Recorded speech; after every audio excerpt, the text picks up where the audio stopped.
আসসালামু আলাইকুম। আজকে আমরা যে বিষয়টি নিয়ে আলোচনা করব সাধারণ জ্ঞানের গুরুত্বপূর্ণ টপিক ইতিহাস টপিকটা। তো এটা ইতিহাস টপিকে গুরুত্বপূর্ণ একটা অধ্যায় পানিপথ।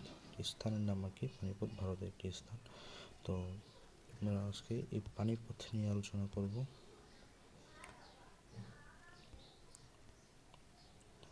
শুরু করা যাক। পানিপথ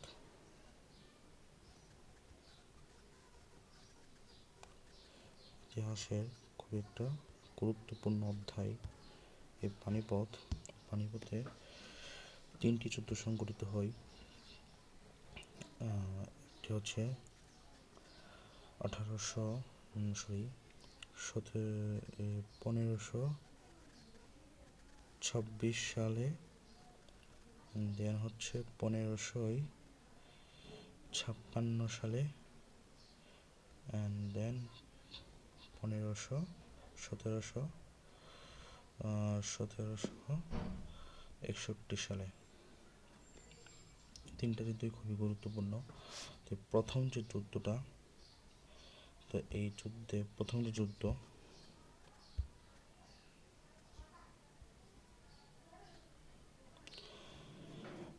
প্রথম যুদ্ধ যেটা সেটা সংঘটিত হয়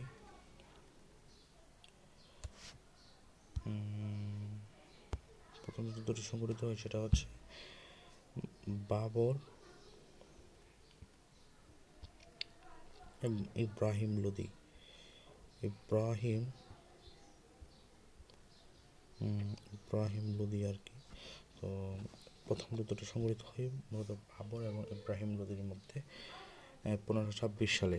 তো এখানে জয়ী হলেন এই বাবর হলেন জয়ী আর কি। দেন হচ্ছে ইব্রাহিম লোদি পরাজিত হলেন আর কি, জয়ী হলেন বাবর। দেন হচ্ছে 1556 সালে আরেকটা যুদ্ধ সংঘটিত হয় সেই পানিপথের স্থানে। সেটা হচ্ছে আকবর এবং হিমু, আফগান নেতা হিমু। আকবর এবং আফগান নেতা হিমুর মধ্যে জয়ী হলেন এই আকবর হচ্ছেন জয়ী হলেন আকবর। দেন হচ্ছে 1761 সালে আহমেদ শাহ আবদালি আহমেদ শাহ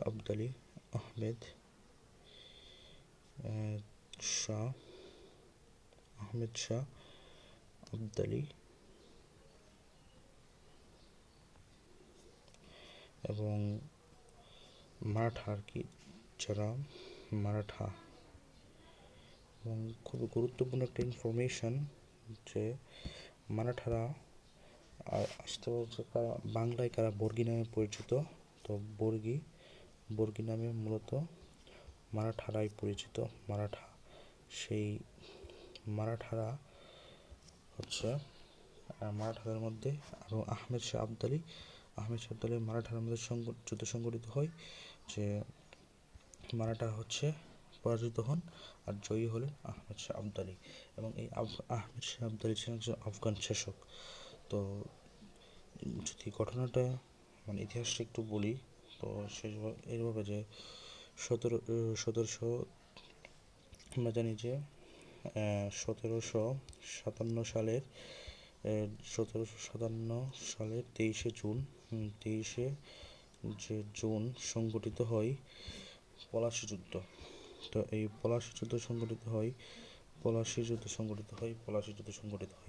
সেই পলাশী যুদ্ধে আর কি আমরা জানি যে সিরাজউদ্দৌলা পরাজিত হন এবং ইংরেজ বাহিনী জয়ী হন। দেন হচ্ছে ইংরেজরা মূলত হচ্ছে এই বাংলাটা দখল করে আর কি। তো ভারতের অনেকাংশ যেমন বাকি ছিল, যেমন হায়দ্রাবাদ, তারপর দক্ষিণাঞ্চল, দেন হচ্ছে দক্ষিণের যে মহীশূরের টিপু সুলতানের যে তখন টিপু সুলতান মানে এতটা পরিচিত লাভ পান নাই। তার যে পিতা হায়দর আলী, তিনি যে ব্রিটিশদের বিরুদ্ধে প্রতিনিয়ত যুদ্ধ করে যাচ্ছেন আর কি। তো দেখা যায় যে এই বাংলা দখল করার ফলে বাংলার আশেপাশে উড়িষ্যা, মুর্শিদাবাদ, এই বাংলা দেন আর যে অঞ্চলগুলো আছে বাংলার সাথে রিলেটেড ওইগুলো অর্থাৎ ভারতবর্ষের তারা প্রায় 60% ক্ষমতায় বাংলা দখল করার মাধ্যমে তাদের হাতে চলে আসে আর কি। তো দেখা যায় যে এই তার তৎকালীন যে একজন ছিলেন তার নাম হচ্ছে শাহ ওলিউল্লাহ দেহলভী রহিমাউল্লাহ। তো তিনি এই ভারতবর্ষকে তাহলে হারব বলে ঘোষণা করেছিলেন 1860 সালের দিকে আর কি। তো তিনি এই যে আহমেদ শাহ আবদালীকে অনুরোধ করেছেন যে এই মারাঠাদেরকে আর কি বিতাড়িত করতে, কারণ দেখা যায় যে একদিকে মারাঠা একদিকে ইংরেজ, মানে তারপর আরেকদিকে শিখ, অনেক মানে অনেক যে ভিন্ন প্রজাতির যে মানে ভিন্ন জাতির যে মানুষগুলো তারা এই ভারতবর্ষ কে দখল করে ফেলছে আর কি। তো এই মারাঠাদেরকে এই মানে পরাজিত করার জন্যই আহমেদ শাহ আবদালীকে এই শাহ ওলিউল্লাহ দেহলভী রহিমাউল্লাহ তিনি অনুরোধ করেছিলেন আর কি।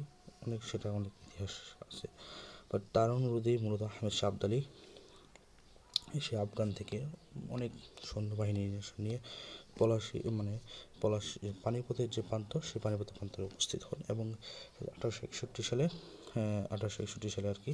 এবং সেই যদুনাথ সরকার একজন যে সমালোচক, মানে তার যে ইতিহাস যে তিনি ব্যাখ্যা করেছেন, মূলত তিনি পক্ষপাতিত্ব করেছেন আর কি। তিনি হিন্দুদেরকে বেশি প্রায়োরিটি দিয়েছেন ইতিহাসে, মুসলিম শাসকদের তিনি ভিলেন হিসেবে উপস্থাপন করেছেন। দেখা যায় যে তিনি পর্যন্ত উল্লেখ করেছেন যে আহমেদ শাহ আবদালী যে মানে মারাঠাদেরকে এমনভাবে পরাজিত করেন যে তৎকালীন এমন কোনো ঘর বাড়ি ছিল না বা এমন কোনো ছিল না মানুষ ছিল না যে তারা সুখের মাধ্যম করে না আর কি। এমনভাবে যে আহমেদ শাহ আবদালী মারাঠাদের পরাজিত করেছে এবং তার পরবর্তীতে আমরা ইতিহাসে দেখতে পাই মারাঠারা কখনোই যে দাঁড়াতে পারে নাই আর কি। তো এই ছিল আর কি পানিপথের যে তিনটা গুরুত্বপূর্ণ যুদ্ধ। একটা 1526 সালে বাবর হচ্ছে এই মুঘল সাম্রাজ্যের প্রতিষ্ঠাতা বাবর, তিনি পরাজিত করেছেন কাকে, ইব্রাহিম লোদিকে পানিপথে যে যুদ্ধ করেছে 1526 সালে। এবং 1556 সালে আফগান নেতা হিমুকে পরাজিত করেছেন সে আকবর। তিনি পরাজিত করেছেন হিমুকে। তারপর আমরা দেখি যে 1761 সালে আহমেদ আবদালী পরাজিত করেছেন মারাঠাদেরকে। এই ছিল আর কি পানিপথের যে যুদ্ধ নিয়ে, পানিপথের যে সংঘটিত গুরুত্বপূর্ণ যুদ্ধ।